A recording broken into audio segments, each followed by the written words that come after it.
The Black and White Network proudly presents Moms Across America, a new program where women can speak their minds openly and freely without fear of reprisals. Moms Across America is about the issues of the day confronting America from a mom's point of view. And now, here are the moms. To our first edition of Moms Across America. I'm Kathleen Fitzgerald, born and raised Pacific Northwest. So I'm here representing this part of the region here. So thank you very much, and you will enjoy the show. Hi, I'm Karen Cataline. I'm a commentator, columnist, all-around rabble-rouser, and I'm a Liberty refugee, and my husband and I left from Colorado and moved to Texas from a not-so-free state to a freer state. Stacy? I'm Stacy Washington, host of Stacy on the Right, and we live in the Midwest. Right, so I'm going to just throw out the first topic for everyone. It seems that the Department of Justice and Merrick Garland has decided, supposedly on the request of something called the School Board Association, that nobody really had heard of before, that parents who take issue with their kids wearing face erasers, rags on their face for 8 hours in school, and are taught CRT, critical race theory. Parents are angry. They're taking their anger to the school board and expressing themselves. Now they're being called domestic terrorists. What gives on that? Stacy. So the National School Board Association represents 90,000 school board members across the country, and they're tired of being confronted about the pornographic materials in the library and the critical race theory that's being taught in the classroom. So they're actually pushing back, but they're using extraordinary measures. There have been school boards that have been disbanded in the United States. A couple of school boards literally were replaced on the spot because the school board members were so upset by being confronted, and they left. And then under Robert's Rules of Order, the people who were still there, since the meeting had not been concluded, went about the process of removing those members. So those things have happened.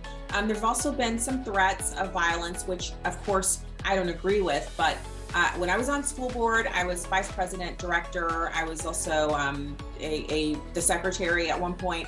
And if there's one thing I know, it's when you're messing with people's money and their children, things can get volatile. So there's no excuse for violence, but there's also no excuse for not responding to the concerns of constituents who voted you into office and expect you to represent them. So these parents are understandably upset, and they're doing what they have to do to protect their children and their taxpayer money that is funding these schools. So school board members are elected in their districts, and they serve out terms, and they have responsibilities under their state constitution. And so this is a completely unconstitutional action for them to try to enlist the DOJ to intimidate parents.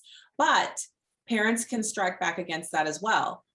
Huge groups of parents pulling their kids out of school would drop their per pupil expenditure because some of the money comes from the federal government, and it's based on average daily attendance. So you have to take extraordinary means, and that's not always addressing your school board. You start there, but if you have to escalate, they're your kids. They can't force you to send them there. So you have to, exercise your control that you have as a taxpayer, a citizen, and a parent. Kathleen, and that's fascinating. I just think it's as amazing that a federal Department of Justice and officials are labeling parents who are complaining about the education their kids are getting because they happened to see it accidentally when they were home from school and getting educated by computer. And now they're being labeled domestic terrorists.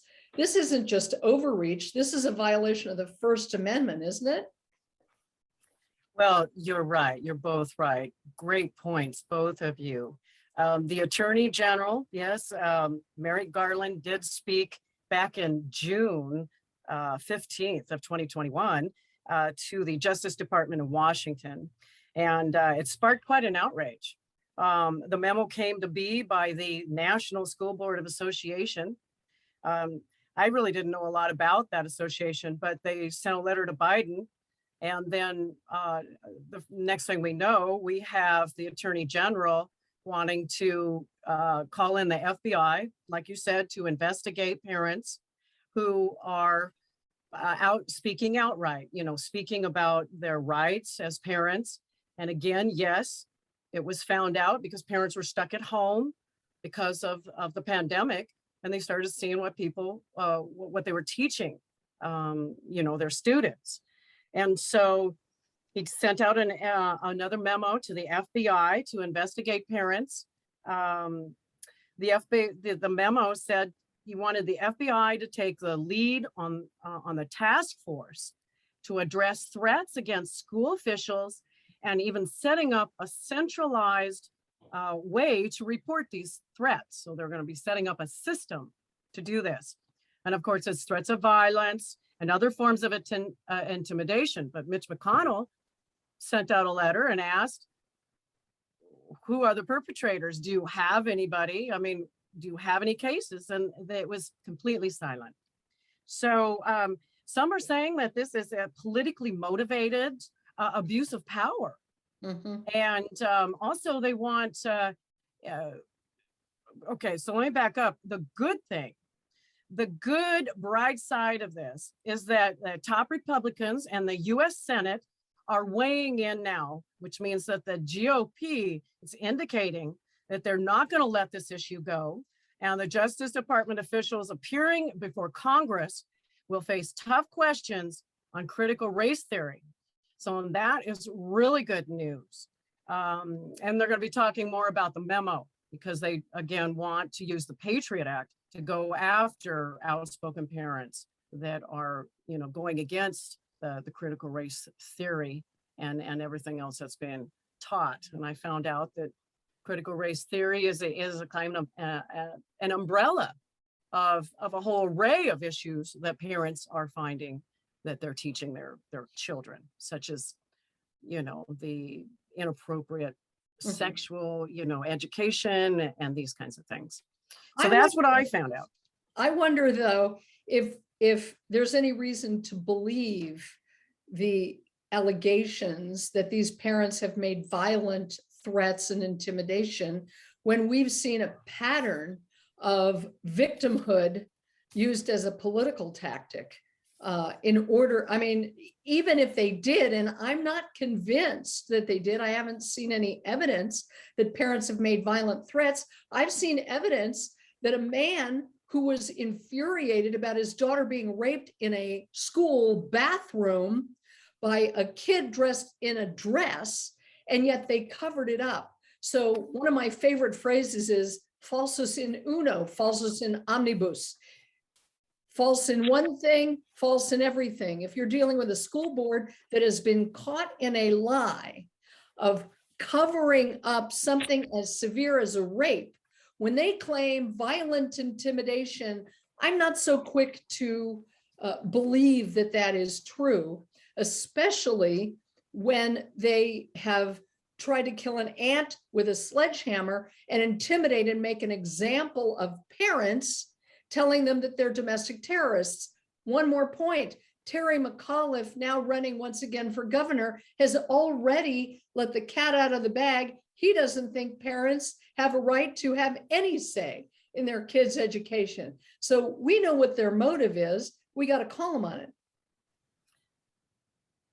Well, I can add one other thing too, that there are there's the other side of it, that in Virginia, there's a case in, I pronounce it Loudoun County, where officials were attempting to profile and dox outspoken parents on a Facebook page, a Facebook group. So, these things are getting out of hand, and I'm glad that parents are starting to speak up.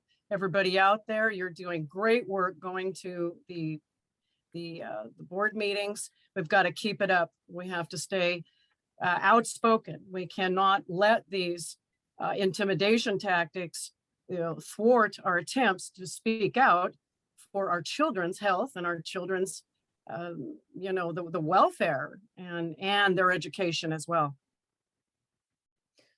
Well, mama bears are speaking up when they when their own liberty is violated and under threat, sometimes they're a little mild, but when you start messing with their kids, you find out. When you start messing with our kids, you find out just how fierce they are. I just read in Loudoun County, one of the most egregious on the School Board Association. I don't know if you read that, Stacy, just resigned because they can't take the heat when there is a reasonable and legitimate pushback.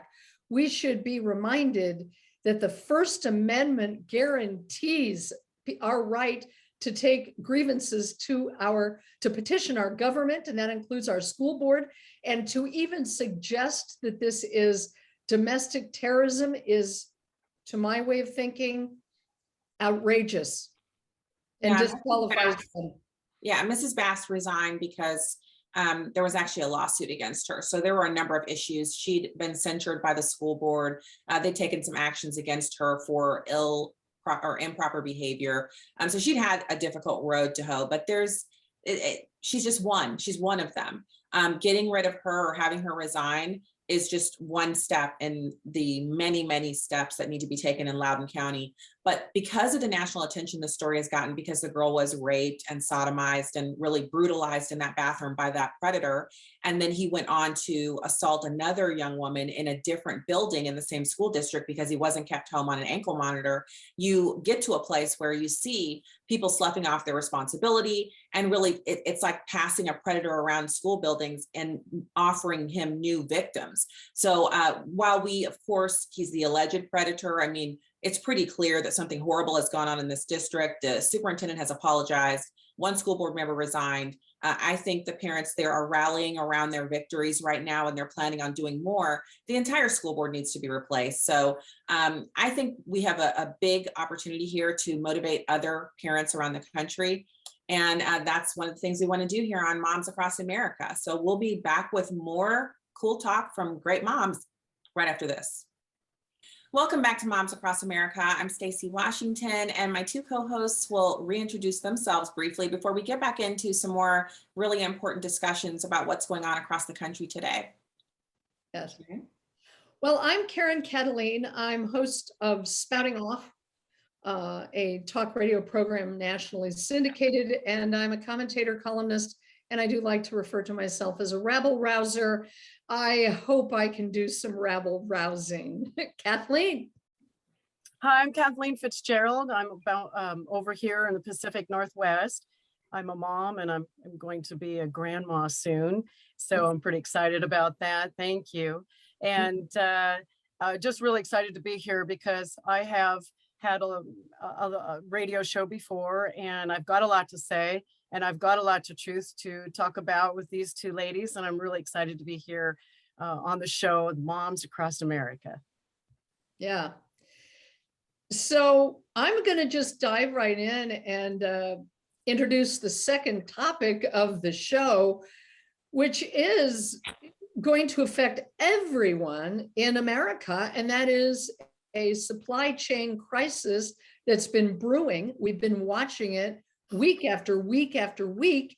And gee, what do you know, just in time for the holidays the left hates most, Thanksgiving, Christmas, and then of course, New Year's. You know, I don't see any accidents these days, but I don't know about you, both of you, what you see is going to happen in Christmas and Thanksgiving. I think people are already starting to stock up. What are your thoughts about what it's going to look like for the holidays this year? Well, first of all, I just want to point out that the reason for the season is Jesus Christ. So if you have food and you have heating and cooling in your home, depending on where you live in the country, you might need it cooled, but most of us will be looking at heating. So if you have food and a home and it's warm or it's cool, then you have everything you need to celebrate the birth of Jesus Christ. Also, Thanksgiving, you sit around a table and whatever you have to share to eat, you thank God for it. And you talk about the things that happened during the year that you thank him for, the blessings, the things you survived, the things that you can add to your testimony. and that's it. So if we don't have gifts, if the store shelves are empty and we can't buy each other expensive purses and jackets and shoes and toys, that'll be fine, because Jesus will still be on the throne and we can still praise him and worship him for deigning to lower himself to be born for us so that we could actually live to see him in eternity. So I'll say that first. But as far as the shipping container thing is concerned, some of the companies have been preparing for this for years. Amazon has actually built new ships with gantry cranes that are in between where the containers go. And the normal shipping container size is 20 feet and 40 feet. And they are now shipping their items in 53-foot containers. And their 53-foot containers have different locking mechanisms so that they can stack differently, so that when they approach a seaport, they don't need the gantry cranes on the ground to move their cargo. And their containers are shipped to and from China containers, meaning the same container can be offloaded off of the ship without any assistance on the ground, shipped to the warehouse, unloaded in the warehouse and reloaded if necessary, and shipped back to China on the same boat once it's refueled. So they've known for years that this coming disaster was going to be something that we would be facing as a nation. And that's because California's assembly passed AB 5. AB 5 is the Green New Deal legislation that is literally on stilts. It's on steroids. It's weapons grade, moronic behavior on the part of single party rule Democrats in the independent Republic of California, the People's Republic of California. And so that's why we're having this shipping crisis. So if it was planned and we knew it was going to happen and it's the fault of single party rule, it's hardly a crisis.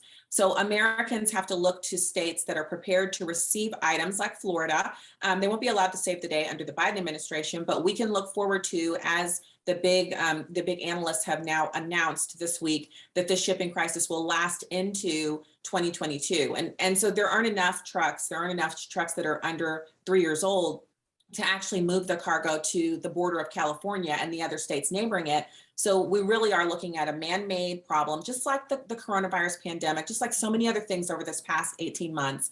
Mm-hmm. And we'll have to deal with it as Americans always do. We buckle down, we put our hearts and our minds towards an issue, and we solve it. And we'll have to do that. And I believe that in 2019, President Trump oversaw the reshoring of 400,000 jobs, and he would have reshored even more over the course of a second term.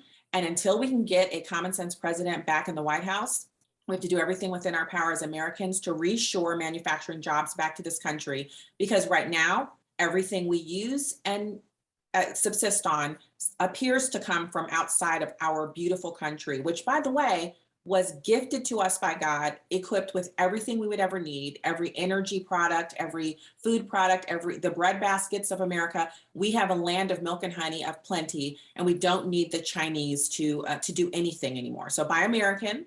You don't need a container ship for that, and prepare for a leaner Christmas, which will give us more time to focus on Jesus Christ. Well, touche, I'm going to throw in one comment before Kathleen gets a chance.